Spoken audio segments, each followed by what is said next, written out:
quite good. It can be quite floppy. The other thing is, because it's pipe, it means you have to conceal a pipe inside whatever weapon you're doing, which means it can get, much thicker. Metal pipe can be quite good, though the problem with metal pipe is if it doesn't snap, but it bends, and it's quite hard to unbend it. The other thing you can do is a fiberglass rod. You can buy this normally online, and you get it from boat makers. Boat makers tend to have all the fiberglass supplies and things like that. It's actually pretty cheap. I can get a fiberglass rod for about £10, so about 100 kroner.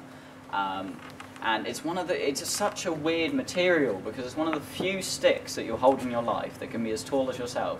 You go like that, and you expect it to sort of like flop about a bit, and no, it just goes rigid, just like that, and it's amazing. I mean, different thicknesses, and if you go really small, it can be a bit whippy, but anything above 10 mil, you can get to about my height in length, and it won't flex when you do that with it.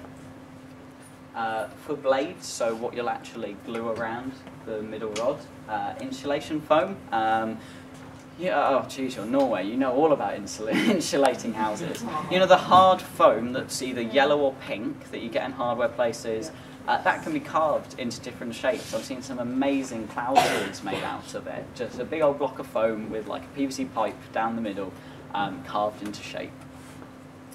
The other stuff is a polystyrene sheet.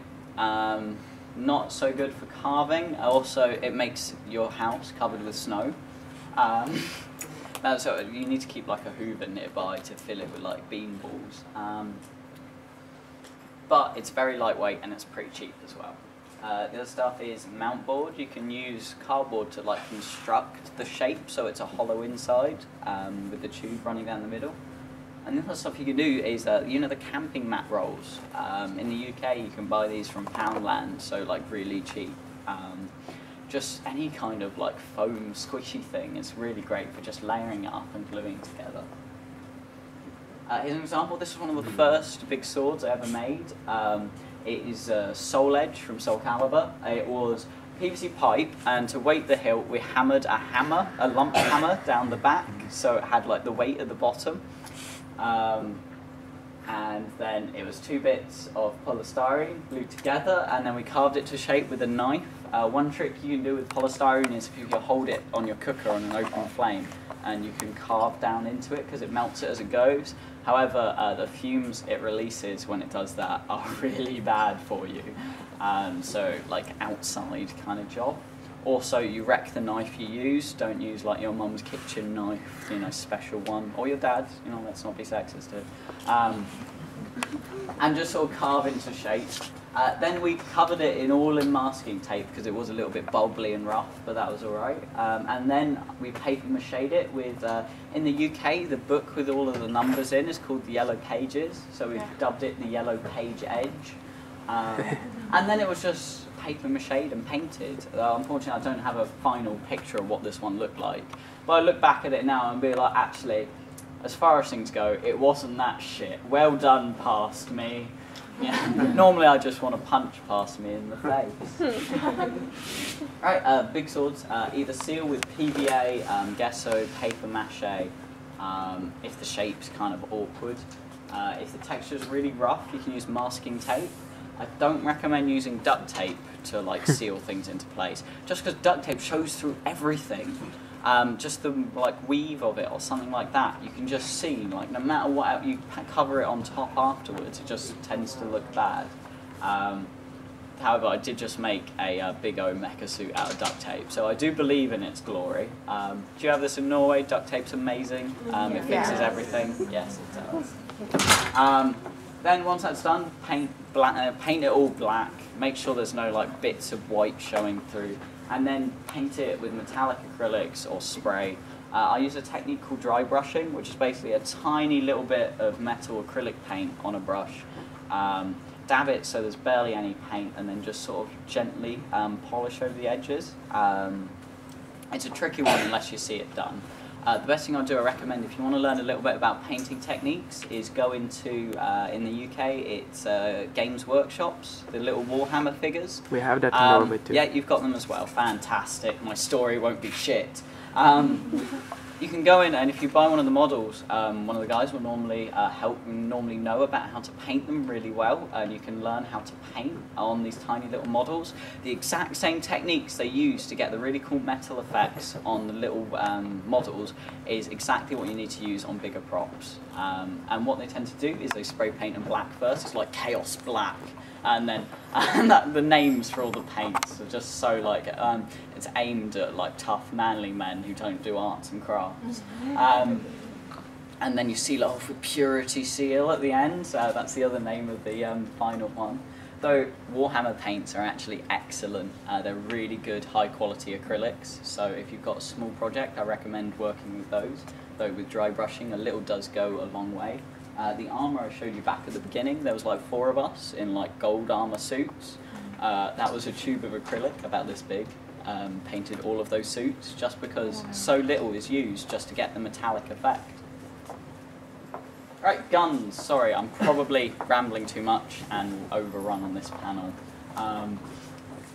So if I could get a time thing when need be, how long have I got? Oh, 2:35, right, we'll see. Right, guns. Easiest way to make a gun is to buy a gun which looks a bit like what you want, and then to build over the top of it by adding bits to it. You can use mount board, craft foam, plastic parts, anything basically just to make the shape, random stuff. I was talking to the woman who made the portal gun. She was walking around with it on Friday. Hers was made from expanding foam, so the stuff you use to insulate houses, a flower pot, some pizza boxes, lots of different things. Cosplay creativity, it's amazing. For example, here is a gun thing. That was a button. The round sort of bits on the ray gun was plastic wine glasses. You know, the little disposable ones, cut up and then sort of glued into shape. That was the actual base gun.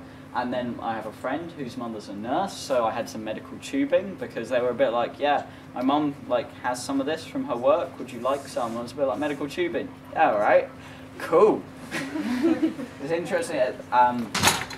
Let parents and sort of friends' parents know that you make costumes because you get some of the weirdest and the best shit.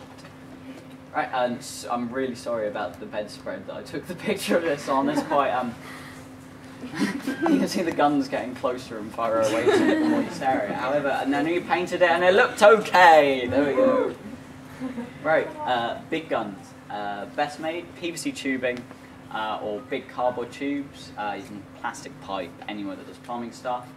Fabric places. Normally you can get rolls of cardboard from, and those are quite good. Same principles as smaller guns, but you have to make it much more sturdy. And the structure has to be very solid. For example, if you normally like glue 2 tubes together for a large gun, you're probably going to have to bolt them in place. So you've got to flex your hardware skills. That's an example of a very large gun. That is made from, there's a bit of PVC pipe, and then these bits, this bit here, it was like a hunk of polystyrene with cardboard covering it. And that was another hunk of polystyrene with cardboard covering it. That was a gun butt from the toy. The little legs, the kickstand, were 2 bits of wooden dowel with a screwed together and then mounted onto a cupboard door hinge. And that was then screwed onto the PVC pipe so that I could flip them backwards and forwards. And the ends were made of the tops of shampoo bottles.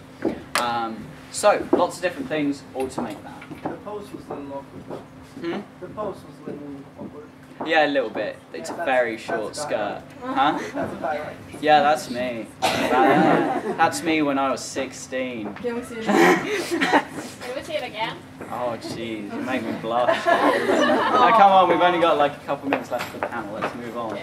Right, right, awkward shapes. When you need to make a weird thing of a weird shape, right? And you can't cut it out of square or carve it to shape from foam or anything like that. You can use paper mache, so just glue and newspaper, basically. You can use Milliput. I don't know if that's a universal brand. It is basically a 2-part epoxy putty that is used by plumbers to fix radiators. It's such a bizarre thing. Games Workshop sells something called green stuff, which is almost exactly the same stuff. But Milliput, you can buy it, it's much cheaper, and you can buy a big box of it. The other stuff is Fimo. you guys have Fimo over here. It's the stuff that you bake in the oven. Yeah, job done. Friendly plastic. I don't have any with me. I had some of this with me last year. It's like little granules of plastic that you pour in hot water. They turn clear as they sort of melt. And then you can pluck it out, not with your hands because it's in boiling water. Chopsticks are pretty good for grabbing it out, if you can use chopsticks. If not, good luck. Food pin. You can use a food pincet. Yeah, the food pincers, but not plastic ones because it would just stick to them. So metal food pincers. And then, yeah, you can just mould it to shape, and it's really quite cool stuff. The other stuff is carved foam, so your polystyrene or the insulation foam, like we talked about earlier. Right, using paper mache, some basic tips on it. I mean, you've all done this at kind of school and stuff like that. It was a bit like, oh, you need to make like a crafty thing. Here's some chicken wire. Go like, you know, you've got chicken wire, right? Cool. Yes. Norway has chickens. Yes, job done. You know, here's some chicken wire, go, you know, completely razor cut your hands. I don't recommend chicken wire for costumes just because it is one of the most dangerous things you can wear. Because if you fall on like a chicken wire thing and like spear it through your back. So yeah, be careful about what you use underneath things. They can be quite dangerous even if you wrap them in paper and foam. Tear up strips so there are no cut edges. One of the biggest mistakes people make with paper mache is they rip strips of paper, and you know the harsh corners of the paper, when you glue that down, it will show up as sort of like through the surface. So what you need to do is rip all of the edges off and then just chuck them away, either to like make into a pulp and sort of like the base. But what it means is then the edges, because they're ripped, you can then smooth them down with the glue, so it makes a much softer edge. The other one is if it's a very curved shape, smaller strips are better. It takes a longer amount of time, but you want to really avoid those little creased bits that you get in paper mache when you do like a round surface. I use wood glue, PVA. There's one in the UK that goes stronger than the wood itself. That stuff's great. It makes it waterproof. PVA is good. It doesn't tend to be as strong though. I recommend doing at least 2 layers of it. Paper mache tends to dry very slowly, especially UK is quite a humid country. Norway, well, I know your houses are very warm, but I don't know how humid it is, so it may take a very long time to dry. So give yourself at least a week for the prop to be finished. Otherwise, you'll get like a soft, mushy prop that won't be quite, you know, dry on the inside. You can do it with a hairdryer to get the layer sort of, if you need to, for it to dry more quickly. However, sometimes that it makes it bubble and the glue won't be as strong, or sometimes you won't get the insides and it won't be dry properly. So give yourself time, lots of time, patience.